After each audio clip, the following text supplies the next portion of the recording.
Malika is on the same shit, back on her bullshit. Y'all know how it go. So this time she did some fuck shit at the NBA draft to one of the top prospects in the draft, Brandon Miller from Alabama. Now, the reason why this is even a story is because Malika Andrews has documented instances of doing fuck shit to several NBA players, to NBA colleagues that she works with at ESPN, and probably a bunch of other people that didn't have a camera in front of their face. So let's recap some of those, starting with what she said about the late Michigan State player Adrian Payne when he passed away. Star Adrian Payne was shot and killed in Orlando, Florida, early Monday morning. He was waived by the Magic after he was named in a report by ESPN's Outside the Lines that he'd been involved in an alleged assault at Michigan State in 2010. No charges were filed in that case. What was the point of bringing up Adrian Payne's alleged essay allegation that didn't even result in any charges? No charges were filed in that case. So why bring it up, especially during a time where this man has tragically passed away? Like, what type of narrative is this bitch trying to spin?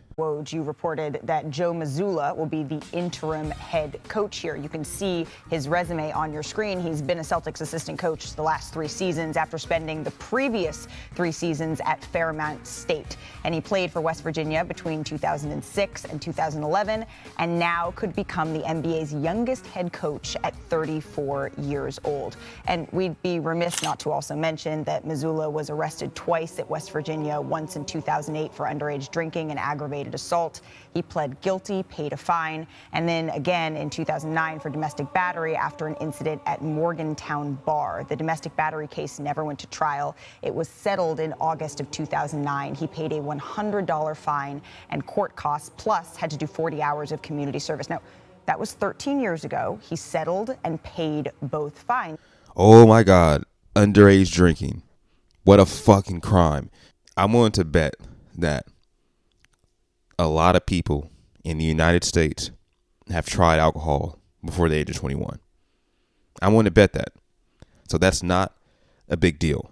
It has nothing to do with his ability to coach the Boston Celtics. Now, I feel like a lot of the broader public was introduced to Malika Andrews when the Ime Udoka scandal broke, and Malika did what Malika does best: take someone's words out of context and try to twist them to feed whatever bullshit narrative she's trying to spin for the public. The fact that we are sitting here debating whether somebody else should have been suspended or not, we are not here, Stephen A., to further blame women. That is not why we are here. Now, obviously, she was making Stephen A. look like a fool on national television on his own show. And Stephen A. did what he should have done, which was checked her appropriately.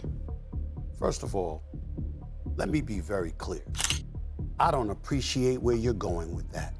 I'm not blaming anybody but Ime Udoka. He deserves, the fact of the matter is, I've said he deserved to be fired if they were going to fire him.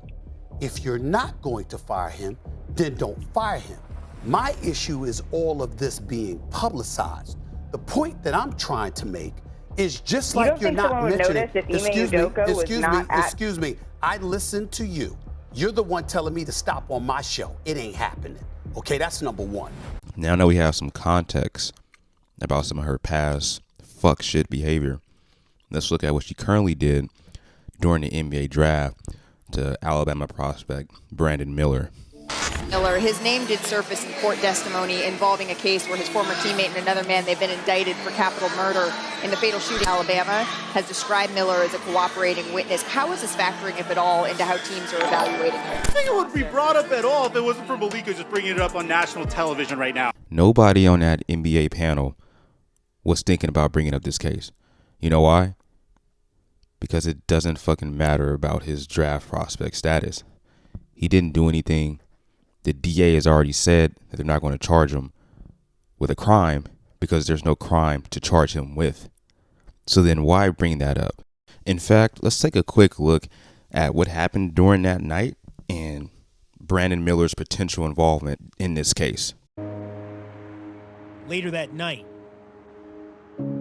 everything would change. Miller went out with his teammates Darius Miles and Jaden Bradley.